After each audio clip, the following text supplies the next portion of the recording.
раҳбарияти палатаи ҳисоби тоҷикистон мегӯяд таҳқиқи қазияи нопадидшавии $116,000 фонди глобалиро анҷом дода маълум кардааст ки бахше аз ин маблағҳоро як ширкати тиҷоратӣ аз худ кардааст. ин қазия ки баъди нашраш дар радиои озодӣ мавриди нигаронии президент Эмомалӣ Раҳмон низ шуд, ба фаъолиятҳои Кумитаи ҷавонон, варзиш ва сайёҳӣ иртибот мегирад.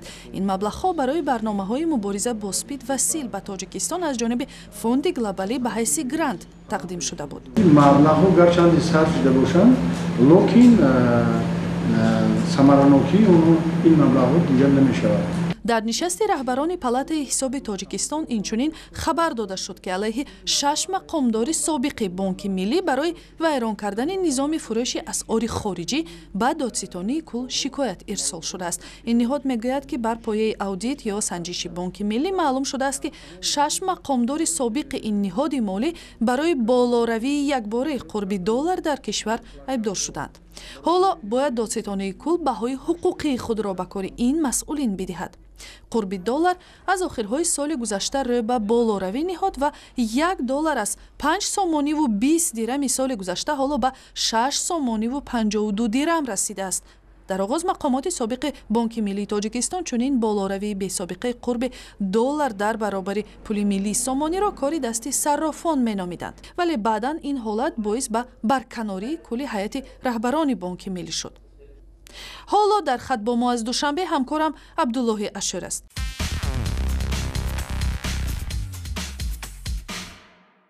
абдулло, лутфан ҷузъиёти қазияи ба додситонӣ фиристода шудани парвандаҳои 6 корманди Бонки Миллиро шарҳ медодед? палатаи ҳисоби Тоҷикистон дар пайи як санҷиши аудиторӣ дар Бонки Миллии Тоҷикистон муайян кардааст ки масъулони ин бонк дар семоҳаи аввали соли ҷорӣ тартиби фурӯши асъори хориҷӣ дар дохили кишварро вайрон карданд ва ин то андозае боис шудааст асъори хуруҷӣ хусусан $1 амрикоӣ дар оғози сол ба таври сунъӣ қурбаш боло биравад.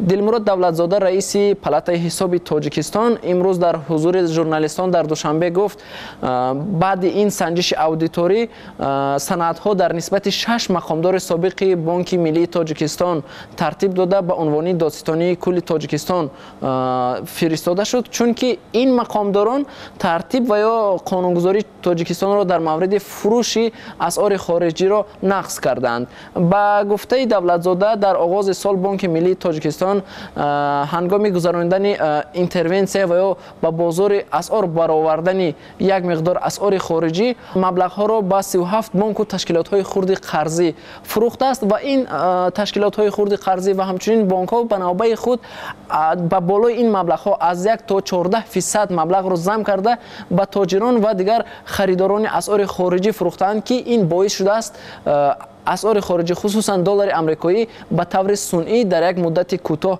нархаш боло буравад. аслан салоҳиятҳои палатаи ҳисоб ки ба аудити кори Бонки Миллӣ машғул шудааст аз чӣ иборат аст?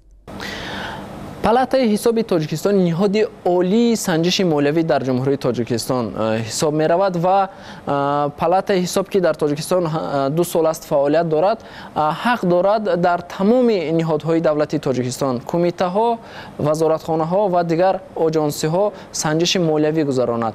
ҳарчанд ин ниҳод ҳаққи кушодани парвандаи ҷиноиро надорад, аммо дар ин 2 соли фаъолият мешавад гуфт ба боварии раис ҷумҳур Эмомалӣ Раҳмон даромадааст ва ҳатто дар иваз шудани раҳбарияти Бонки Миллии Тоҷикистон ки моҳи май сурат гирифт, маҳз гузоришҳои ҳамин ниҳод хеле нақши бузург дошт.